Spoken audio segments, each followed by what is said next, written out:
Info Muniquiche en Facebook. Sí, así es.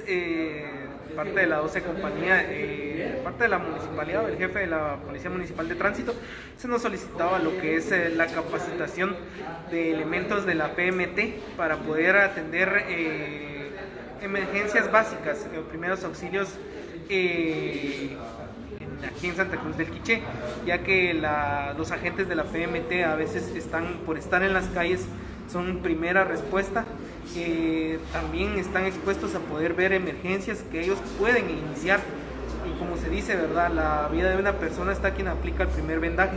Ellos pueden iniciar la atención básica de una persona en un accidente, para en lo que nosotros llegamos continuar con una atención más avanzada, ¿verdad? Por eso en este día se está dando lo que es la capacitación a elementos de aquí de la PMT para que puedan ejercer estos conocimientos en la calle. También esto se está dividiendo en 2 días, en 2 grupos para los elementos de la PMT. Y así es, los voluntarios estamos anuentes en todo esto, ¿verdad?